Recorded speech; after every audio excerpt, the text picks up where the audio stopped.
Mas no Senado, o que tinha acontecido?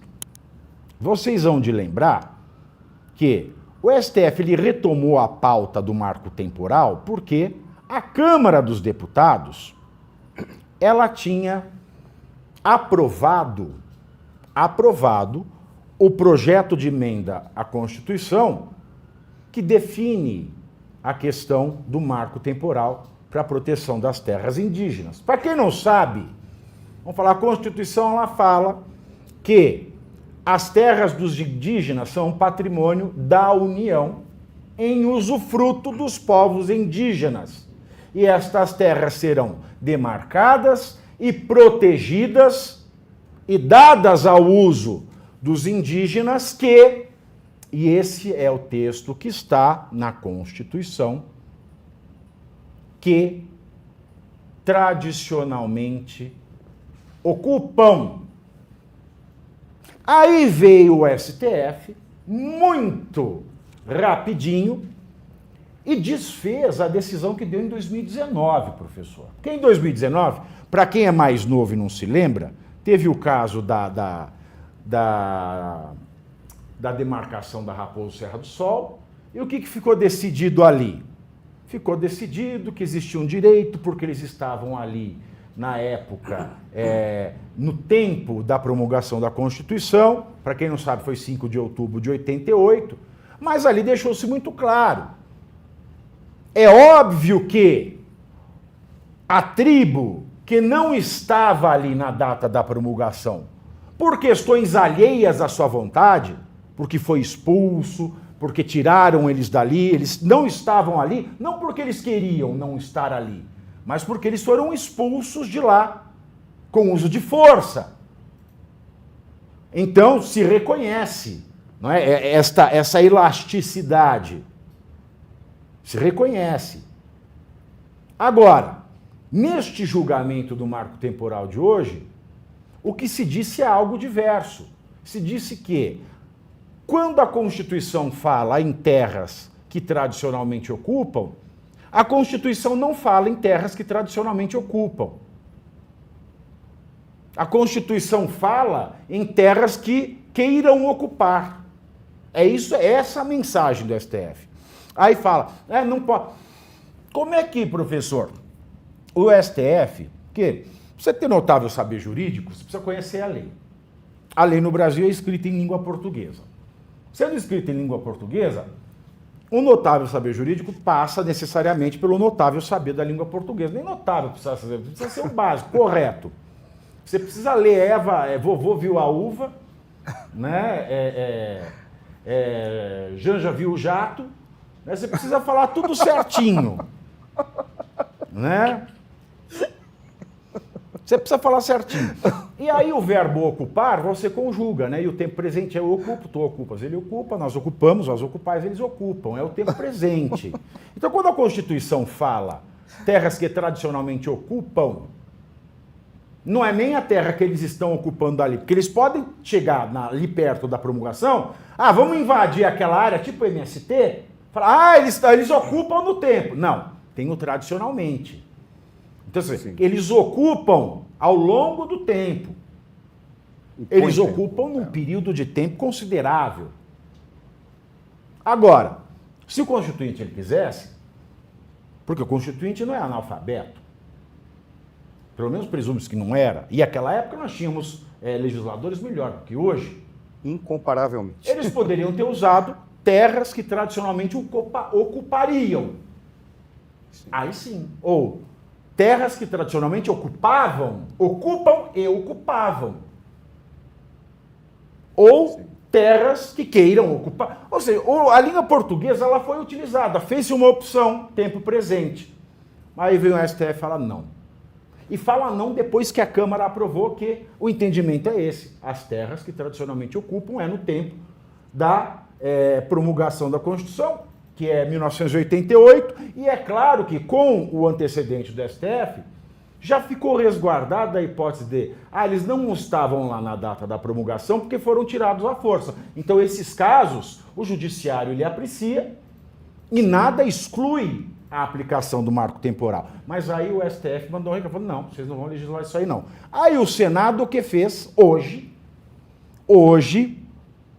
prestem atenção, senhores, após a tese ter sido derrubada pelo STF, há menos de uma semana, a Comissão de Constituição e Justiça do Senado aprovou nesta quarta, dia 27, por 16 votos a 10, sem alterações, tinha lá pedido de alteração, não vamos alterar nada, vamos aprovar do jeito que está. Porque aprovando do jeito que está, saiu da CCJ, vai para o plenário, se aprovar já está valendo, vai para a sanção presidencial, não precisa voltar para a Câmara.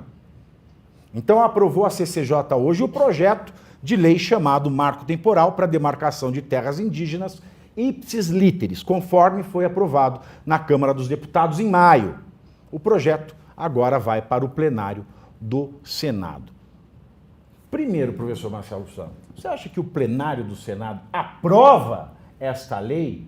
E, aprovando, o que vai dar esta queda de braço? Porque certamente o Randolph, e vai ser ele, vai chegar lá com uma petição, STF, ação direta de inconstitucionalidade. Sim. É isso aí. E aí o STF, que acabou de julgar isso, vai falar, é inconstitucional com base na Constituição, não, com base no que a gente decidiu. Sim. E aí, quem é que vai ganhar essa queda de braço? Quem vai ganhar é difícil apontar, mas eu vou arriscar. Ou como diria a Dilma, nem quem ganhar nem quem perder vai ganhar ou perder, vai todo mundo perder. Eu ia falar, vai todo mundo perder. A Dilma é mais sábia do que a gente imaginava. Olha, eu vou te dizer o seguinte, eu só vou discordar da Dilma aí porque eu acho que eles vão ganhar, só quem vai perder é o povo. Isso é claro. É o 5 contra 1. É a velha história do 5 contra 1. Exatamente. O que mais me assusta nisso tudo é você ter um momento em que estava definido um mínimo de segurança jurídica. E a insegurança foi instaurada como forma de raciocinar o ordenamento jurídico brasileiro. Que é isso que o STF fez. Aí vocês têm um Senado que decidiu peitar o STF. Até agora, o que me parece esse peitar o STF, cada vez mais eu penso que Mas nem se o Senado fosse a Fafá de Belém conseguir. Não. Mas eu vou te dizer, sabe qual é o grande detalhe? Eu vejo o seguinte, política não faz quem tem rancor. Mas eu estou começando a achar que aquele indivíduo extremamente com uma postura elegante, que é o Rodrigo Pacheco, parece que ele está rancoroso. Ele descobriu que na lista para ser ministro do STF, ele está lá no final. Ele deve ter sido enganado pelo Imagina. Lula, hein? E agora, mas ele ali. se deixa enganar também, porque ele tem sabedoria, ou vamos tirar a sabedoria de lá, vamos tirar a experiência política suficiente para saber o que era conversinha fiada, porque ele sabe que o último nome que poderia estar na parada era o dele. Tem muita gente mais chata do que ele, como Flávio Dino, que o governo Lula precisa se desfazer. Não fala isso dele. Não, precisa se desfazer. Precisa se desfazer. O Lula precisa se desfazer do Flávio Dino e depois fragmenta o Ministério da Justiça e Segurança Pública em 2, que aí ganha mais 2 ministros para ele poder negociar e entrega para o PT, para deixar o PT tranquilo, entrega um para o PT e outro para alguém que possa ser base. Ou seja, ele já tem experiência política suficiente para saber que ele estava sendo enganado. Mas é aquele cara que queria ser enganado. Só que agora ele está agindo, me parece, com um certo rancor. Por isso que ele está peitando. Mas a CCJ tem alguma coisa? Ele tem alguma ascendência sobre a CCJ?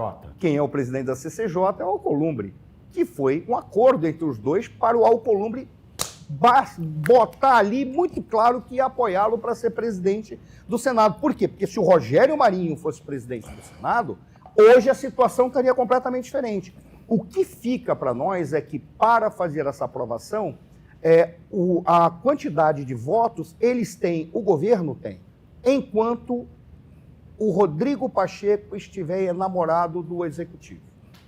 Aí, então, eles teriam, para reprovar, melhor dizendo, ou para não tocar adiante. O que significa o quê? Que o Rodrigo Pacheco tem votos para aprovar o marco temporal agora, da maneira como está, como também tem votos suficientes para simplesmente fazer com que isso dê água, jogue fora, não signifique nada, desde que a negociação seja bem feita para o Rodrigo Pacheco. O problema é que nós estamos criando uma situação que não dá para ter negociação mais. A conversa já, porque 3 nomes apareceram, né? primeiro apareceu um comparativo, né? Ou o Lula vai indicar o Bessias, ou ele vai indicar o Bruno Dantas, que é presidente do TCU. Sim. Aí eu peguei o currículo Lattes de cada um. Eu mostrei os dois aqui. Eu li os dois. Eu pus os dois na tela. Põe na tela! Para quem não sabe, currículo Lattes, quando você tem uma vida, você faz pesquisa, escreve livro, tem título de doutor, mestre, você faz um currículo oficial na plataforma do CNPq, né?